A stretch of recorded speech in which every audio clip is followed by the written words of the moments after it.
আসসালামু আলাইকুম আরহামাতুল্লাহ। আমরা জানি ৩ জন উপদেষ্টা স্টুডেন্ট, ছাত্রদের পক্ষ থেকে ৩ জন উপদেষ্টা নিয়োগ দেওয়া হয়। সার্জিস, দুঃখিত, মাহফুজ, নাহিদ এবং আসিফ, এই ৩ জন। তো অনেকেই বলছিল যে ছাত্রদের নেওয়াটা ঠিক হয় নাই।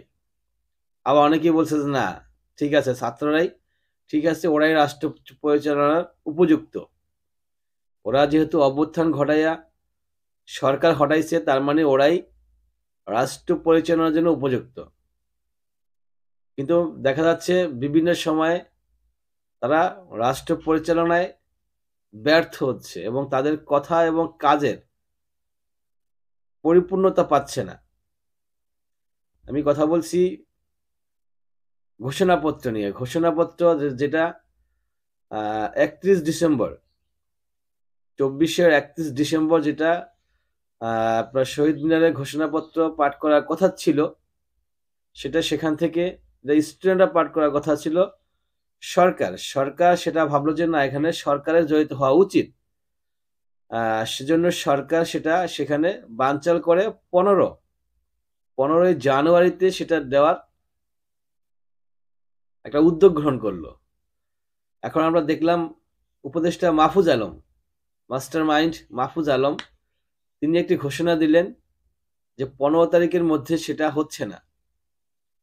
১৫ই জানুয়ারি তিনি বলেছেন যে শিক্ষার্থীদের দাবি ১৫ই জানুয়ারির মধ্যে জুলাই ঘোষণাপত্র দেওয়ার। কিন্তু কিন্তু এই সময়ের মধ্যে ঘোষণাপত্র দেওয়া সম্ভব হচ্ছে না। এজন্য কিছুটা সময় বাড়ানো হতে পারে। তাই শিক্ষার্থীদের ধৈর্য ধরার আহ্বান জানিয়েছেন মাহফুজ আলম। এখন এই ধৈর্য আরো ধৈর্য কেন ধরতে হবে? আরো ধৈর্য, এটা তো ৩১ ডিসেম্বরই এটা পাবলিশড হওয়ার কথা ছিল। তো সেখান থেকে সরকার জাস্ট নিজেদের আওতাধীন আনার জন্য এটাকে ১৫ দিন পিছিয়ে দিল।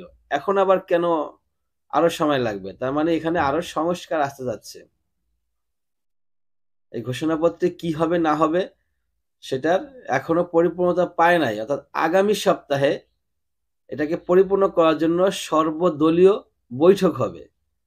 সকল দলের সাথে আলোচনা হবে। আলোচনার পরবর্তীতে কি থাকছে ঘোষণাপত্রে এবং কখন সেটা পাবলিশড করা যায় সে নিয়ে আম বিভিন্ন দলের লিডারদের সাথে কথা বলে তারপর এটাকে পাবলিশড করা হবে। একই সাথে সংস্কার বিষয়ক কিছুটা বলেছিলেন। সেটা হচ্ছে যে সংস্কারেরও কোন বিষয়ে সংস্কার হবে, কোন ইস্যুতে সংস্কার হবে সেটাও রাজনৈতিক নেতাদের কাছ থেকে মতামত নেওয়া হবে। মতামত নিয়ে তারপর হচ্ছে সংস্কার কার্যক্রম শুরু হবে। এমনটাই জানিয়েছেন মাস্টার মাইন্ড মাহফুজ আলম।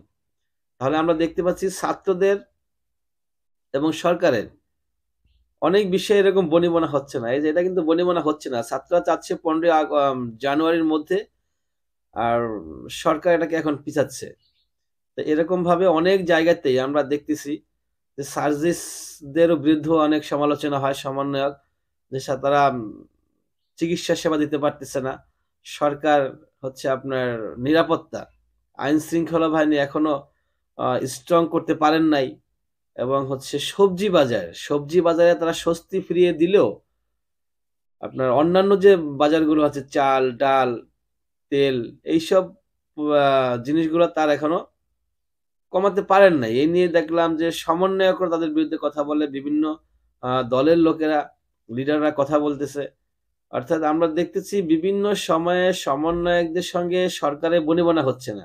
আবার সমন্বয়কদের সঙ্গে সমন্বয়কের বনিবনা হচ্ছে না।